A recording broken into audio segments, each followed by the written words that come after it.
And your post-Christmas surprise is me.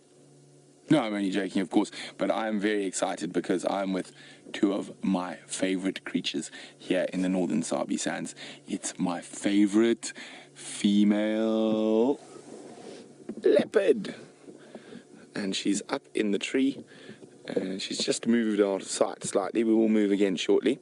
And not only do we have Inkanyeni in the boughs of a marula tree, but on the ground, feeding on the remnants of a baby impala, is young Vutomi. Okay, let's move a little bit further back. These are, I really, really do like this female. This is my favorite female leopard that we get in our traverse area.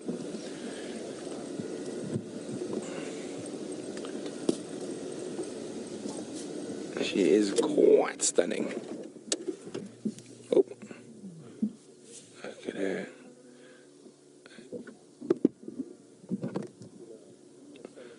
Lovely, lovely Boxing Day surprise.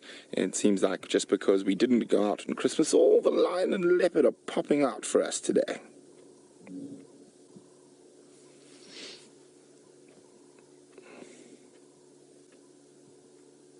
So they've nearly finished a baby impala. Obviously that doesn't take long when you've got a young son to feed, who's growing at a rate of knots, who's now moved behind a bush. And he's taken a piece of impala with him.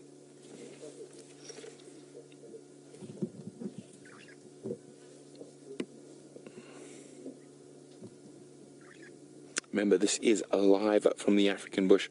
You can send me questions by using the hashtag SafariLive on Twitter, or pop an email through to questions@WildEarthTV.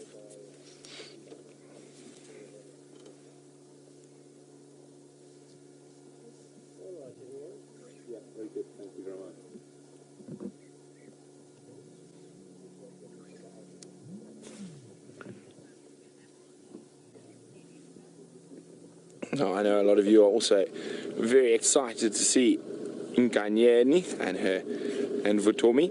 Now, she's probably one of the leopards we see least out of the leopards that we regularly see within. A lot of her territory falls outside of our Traverse range into Coral, and then a lot of territory falls within Kruger National Park, where no one can go. So it is always an extra special treat when you get to see this female.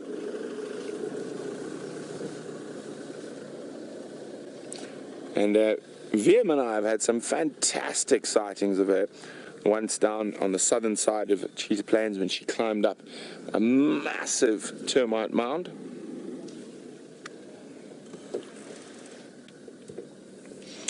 Giving herself a good clean after feeding.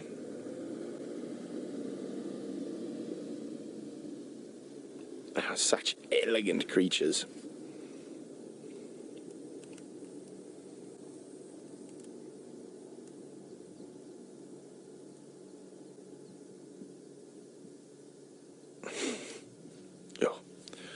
Look at those eyes. Very distinct notches in her right ear.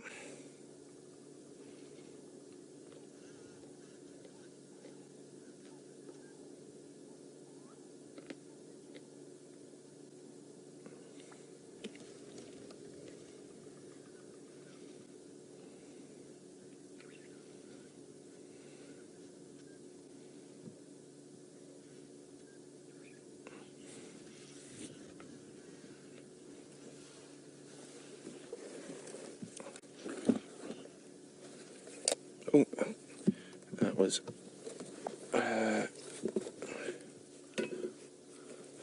giving herself a good clean. Sorry, the Game Drive channel made a lot of noise there for a second.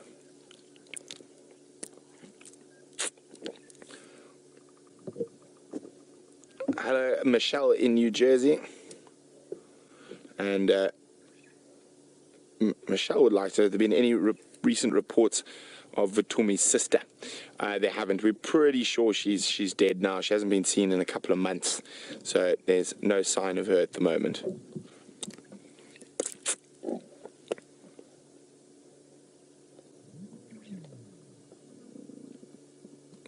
They've made very short work of this little impala. I don't think they're going to be around here come sunrise safari tomorrow. They'll be long gone. Now, what we can hope is that they head south from here, deeper into Cheetah Plains, because we are quite close to the northern boundary. Hello, Simple. Simple, you have noticed something, and one of the reasons why this particular leopard is my favorite. Now, Simple said, is it just the light, or does she seem to be more golden? She is much darker than Karula, Shadow, and Tandi, and you get different shades of leopards, and I tend to lean towards the darker. They're sort of more sexy. What do you think, Vim? The darker females. So here we go, look at that. She is absolutely gorgeous. So she is much darker than Karula and Shadow in particular. Those two being particularly light leopards.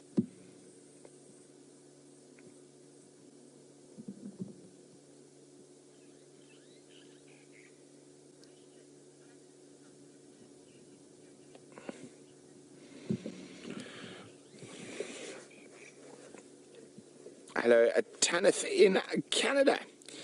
Tanith wants to know, do leopard territories overlap, and do male territories become separate from female territories? Well, let's just start with the male territories. A male leopard territory will encompass multiple female territories. So one male can have up to 4 females within his territory, and he patrols around, and then within that, those females have their territory that they defend against other females. There is slight overlap, but not much when it comes to leopard territories.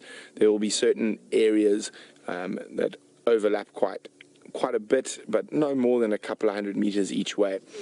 And females, in my experience, when they find another female in their territory, they attack immediately. They seem to be far more aggressive. And then males, with males, there's quite a lot of posturing and making noise and spraying urine and scent marking. They have to really go quite far before they actually physically bash each other. But with females, I've seen them just spot another unrelated female within their territory, and they just go in and absolutely go at it, hammer and tongs. Now, I've actually seen a leopard female hit another leopard female so hard, she burst a blood vessel in her eye. So she had a completely blood red eye. So the whole eye was red. It was quite freaky. But yeah, no, they don't overlap much. There will be certain territorial boundaries. Now, it's a bit different with related females. They might still fight, but generally there'll be a lot more of that posturing like the males and hissing. And we've seen Karula and Shadow do that on a couple of occasions. Now, it seems to be a big cat afternoon. FW has hot on the trail of Karula, so let's go find out what he's got. Okay, well, welcome back. Vutomi's just moved on to what looks to be the last of that impala carcass, just a leg. It is so great to catch up with these leopards. You can see he's inherited that dark coloration from his mom.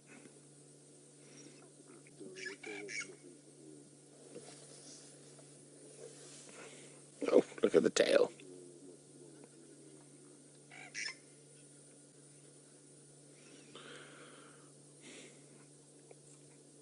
Thomas is wondering what would happen if Vutomi met up with Hosana and Shongile.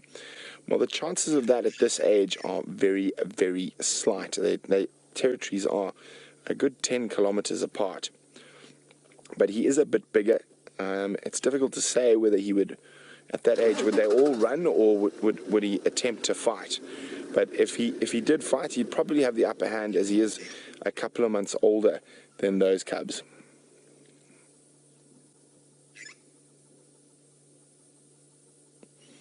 And he can eat P3 with Mom keeping a watchful eye from above. She's finished cleaning now, and she's just enjoying her marula branch. Oh, those eyes look like they're getting heavy.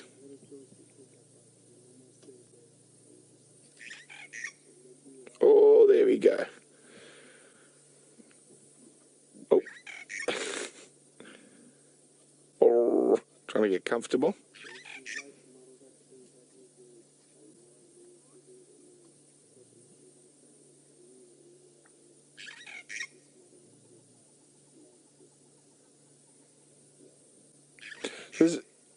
Aubrey, is Inkanyeni mean marula? Oh, I didn't know that. Thank you. Now, I just heard Aubrey saying so. Inkanyeni's name means marula tree because she likes marula trees so much.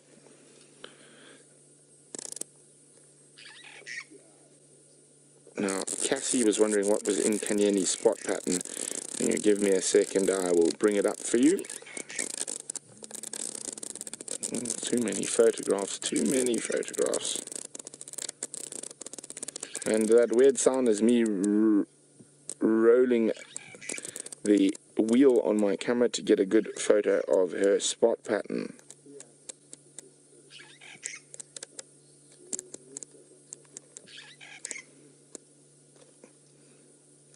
Okay.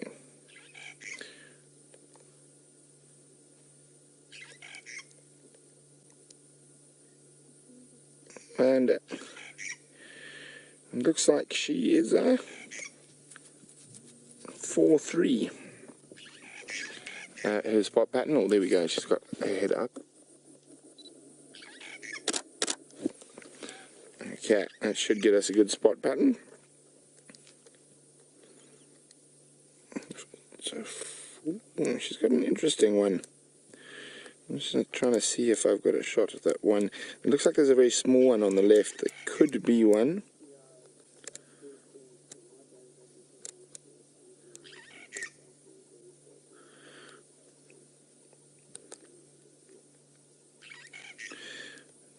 No, she's a 4-4 is her spot pattern. She's a 4-4 female. So, for those of you who are wondering what a spot pattern is, it is one of the ways we identify leopards. So, they've got a line of spots above their whiskers, and that seems to be the easiest way to identify. You can just see there she's got 4 spots above that last line of whiskers, and that is what we call a spot pattern. Now, of course, each individual leopard has a completely unique set of spots or rosettes over its body, but to try look at all of those, it can be quite difficult.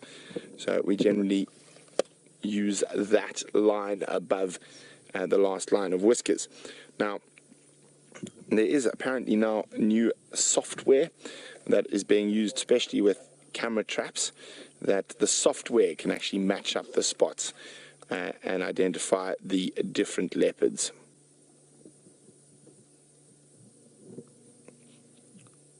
So there we go. I'll show you, just in case you're wondering, it'd be easier if I point it out. There we go. See that line of spots there? So you can see she's got 1, 2, 3, 4. And on the other side, she's also got 4. A little bit obscured in this photo though. But there we go. 1, 2, 3, and then 4. So 4, 4. Oh, having a snooze. Not much meat left, chat. Almost all gone.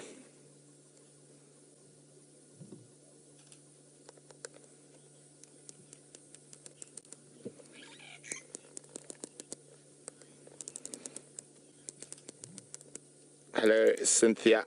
Cynthia's wondering, do the leopards' names have meanings? They do. Well, at the moment we're looking at Vutomi, which is his name. He's just under 14 months old now, and his name means life. So he does have a name, and his name is Life. And Inkanyeni, his mother, means marula tree, and quite aptly named since she's now lying in a marula. So apparently she really liked marulas when she was young, and that's where she got her name from.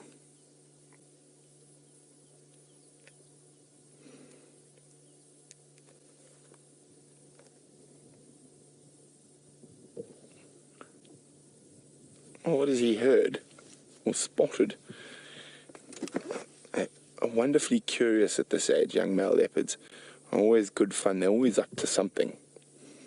And we've spent a couple of awesome drives with young Vutomi while his mom's been out hunting. And he's trying to get every scrap of meat off that little impala leg. And there wasn't much to start with.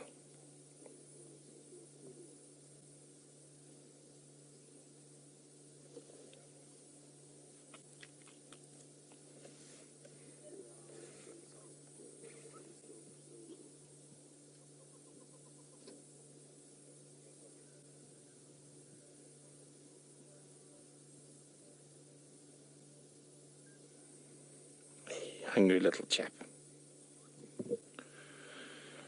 Now, we haven't seen, as I said, too much of these guys. I think the first time we ever saw the cubs was very close to here as they were heading across an open area after being chased by quarantine.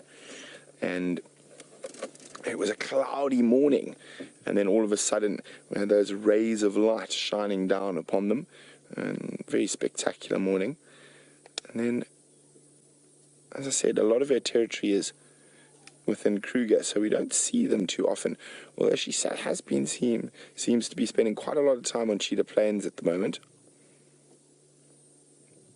Oh, he's going to see if there's any more scraps left there.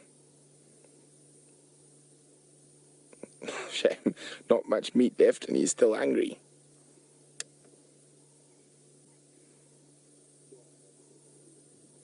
Well, let's just reposition slightly.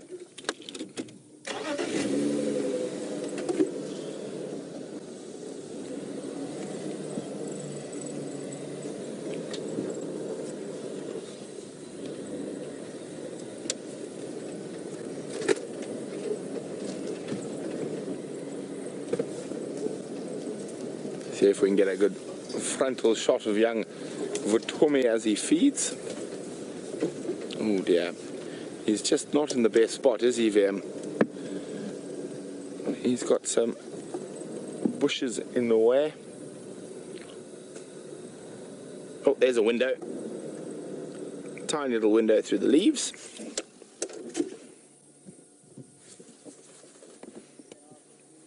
Really trying to get every little scrap of meat off.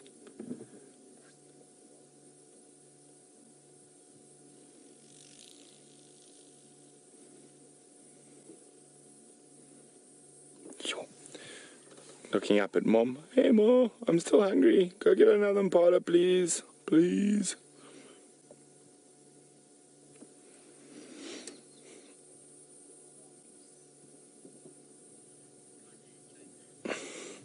Yes, he looks like Connor when Connor looks at Amanda when dinner's not ready. Please, Amanda, I'm hungry. Connor eats a lot. Let's just leave it at that. He's a very hungry boy. Now, while we're looking at these leopards, I've just suddenly noticed something quite interesting right next to us.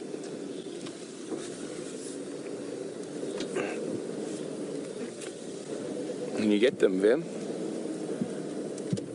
There's a mass of northern harvester termites. Oh, sorry, there we go. Working really hard.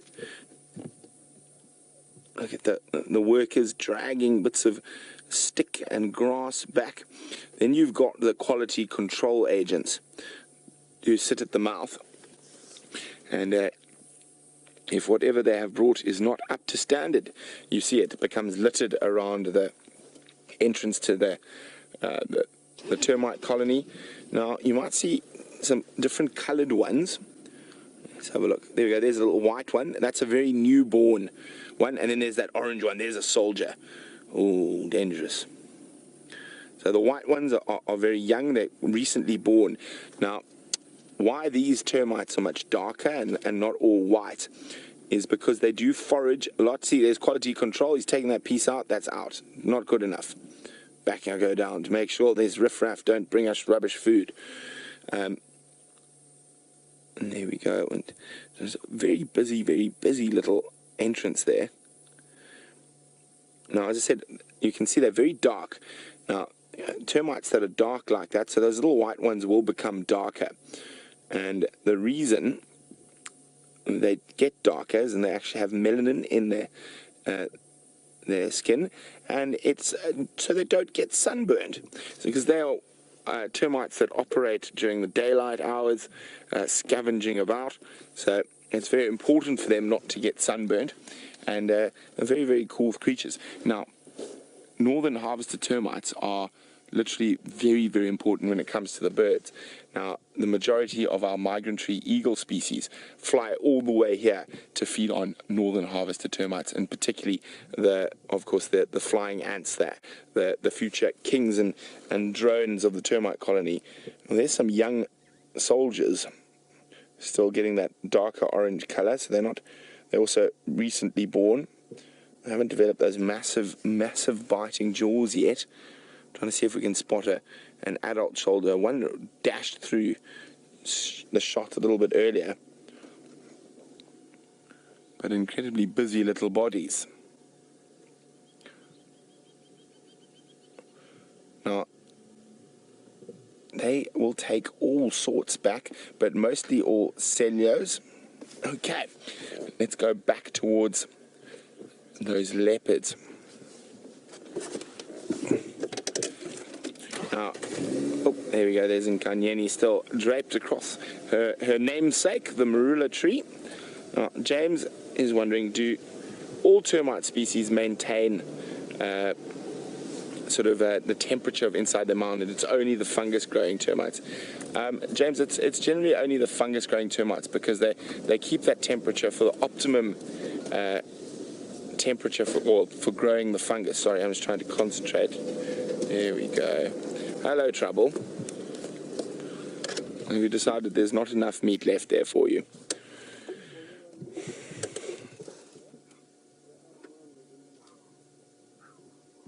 You can hear him complaining. I'm hungry, Mom.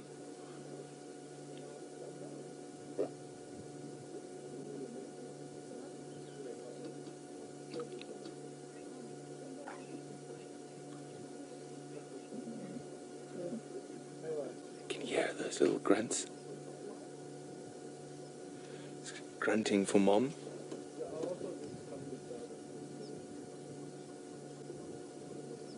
There we go, you can hear them. Ow, ow, ow, ow.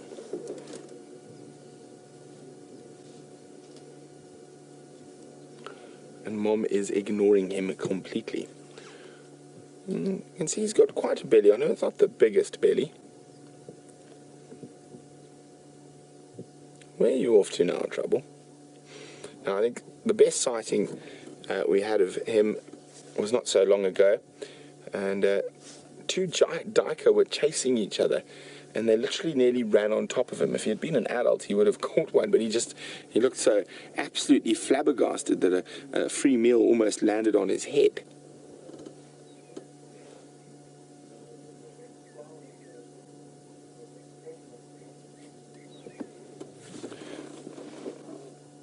Now, of course, if he can't eat, but he's not quite ready to settle down, he might go find a spot to lie down not too far away.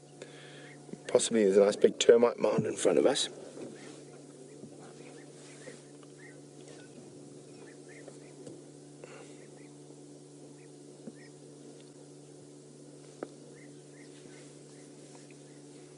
Or he's off to go try and catch his own dinner.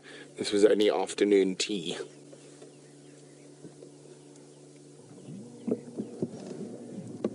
And there we go. Mom's watching him now.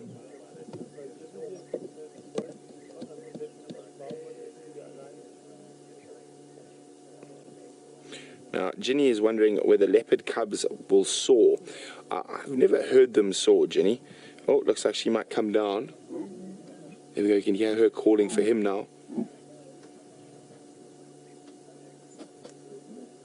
Oh, you hear that chuffing?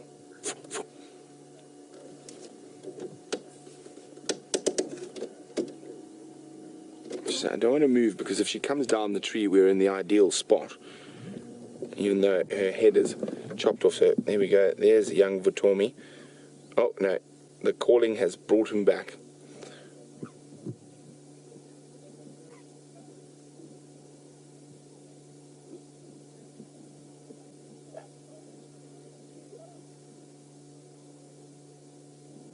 just trying to listen to the contact calls between them. It's very, very whiny little call from Vutomi.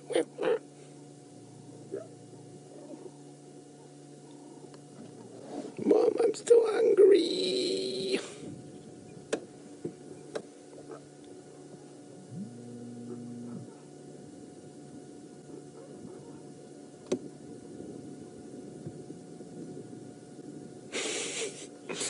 Flop down at the base of the tree. Too lazy to even climb up. Here comes Mom.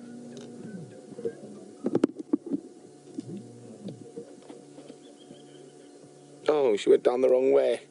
She was supposed to come down the other way.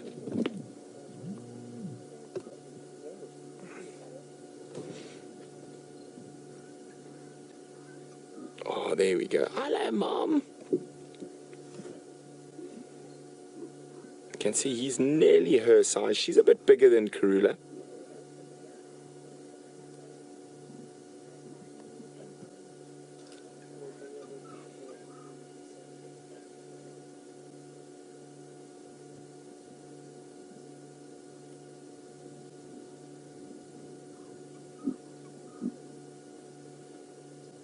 Very talkative, you two, today. Yes, that's the right way. She's going after what's left of the carcass. Nothing left there. But if she moves, we want her to move that way. We are quite close to our northern boundary, so we don't want her to go north.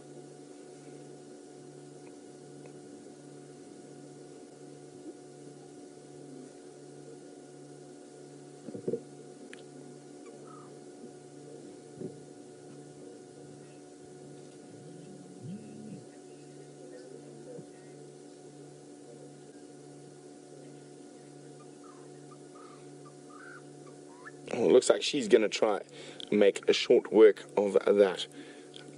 What's left of that bone. Oh, wait. Here comes Trouble. Oh, Trouble got snarled at. And growled at. Let's just see what happens for a second here.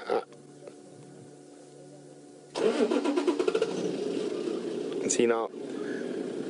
Oh, he's just flopped down behind her. We're going to sit chat, see what happens next with these incredible cats. While we do that, let's go find out how Efe's search for the Queen of Djuma is going. We are going to unfortunately leave these incredible leopards. There are a few other people who are still on their way to see them. So we're going to give you one last view of young Vutomi. Let me just go forward a little bit.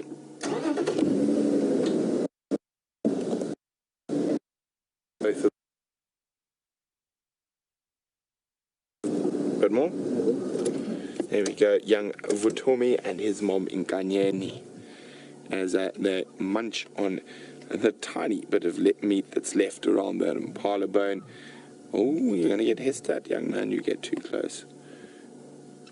He's trying to find any scrap that isn't a leg bone. Mom, however, is chewing through to get to some marrow, and he wants the good stuff.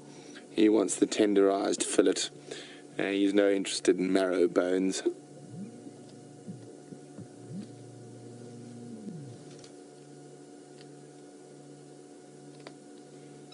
We're going to take a little meander towards the east, see if we can do the miracle 3-cat drive on cheetah plans. Cheetah, lion, and leopard. We've ticked 2. Could this be our lucky afternoon?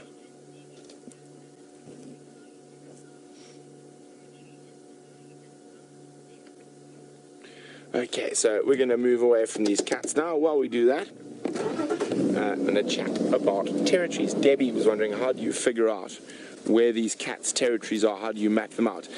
Basically from where you see them, Debbie. I mean, it's not an exact science unless you collar an animal, but you can see the areas they frequent, and specifically with the boundaries between territories, you'll see where 2 different animals are often seen in an area, and that you can generally figure as a boundary.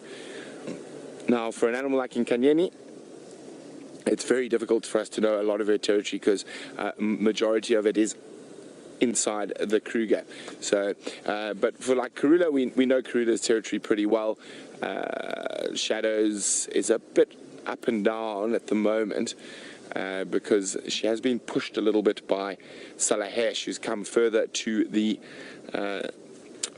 east, and that's probably because there's the drag mark from the kill. You can see where she dragged it from. Nice big drag mark. There we go. So, and that's probably because Tiani, her daughter, is coming to adulthood, so she's probably now going to have to give away a piece of her territory to Tiani, so she started to put a bit of pressure on Shadow.